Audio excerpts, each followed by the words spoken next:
সেই কবে ফটোগুলো আনা হয়েছে আর আলসি করে এসব দেওয়ালে আটকানোই হয়নি। সো হ্যালো এভরিওয়ান, সবাই কি করছো? আমি আজকে যাচ্ছি জায়ের বাড়িতে। আমার হাতে আছে মিষ্টি কুমড়ের ডোকা পাতা, এসব নিয়ে যাব আজকে দিদির বাড়িতে। আর ওর বাবা এই ছাগলগুলোকে খাওয়াচ্ছিল, ছাগলগুলোকে খাইয়ে এখন চান করে দেওয়ালের মধ্যে ফটোগুলো এই যে সুন্দর করে আটকানো হচ্ছে। যেহেতু ছেলে স্কুলে গেছে, ওকে কিন্তু আনতে যেতে হবে। আমি আমাদের বাড়ির পেছন দিকে অল্প তাকালাম, তাকিয়ে দেখি যে একটা কলার মোচা, কলার থোর, মানে কলাটা এখনো বেরোয়নি। যাই হোক, কলার মোচা খাওয়া অনেক ভালো। আমি গেছিলাম স্কুলে, স্কুল থেকে দিদির বাড়িতে যাওয়ার ছিল। আর দিদি বলছে বস, ভাত টাত খেয়ে পরে যাবি, একবেলা থেকে যা। তা আমি বলছি না, ঘরে কাজ আছে, আমাকে যেতে হবে।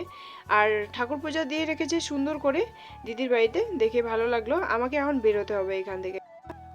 বর্তমান আমি আছি রাস্তায়, দেখা হয়ে গেছে বোনের সাথে। বোন আবার ওর ভাগনাকে খাওয়াচ্ছিল ফুচকা আর আখের রস। আখের রসটা যেহেতু অনেক ভালো এই গরমে খাওয়া, তারপরে ওকে ওইসব খাওয়ানো হওয়ার পরে আমি চলে আসছি বাড়িতে। আর দুপুরবেলা এত ওইখানে খাওয়ার কতজন কাস্টমার বসে আছে দেখো তো।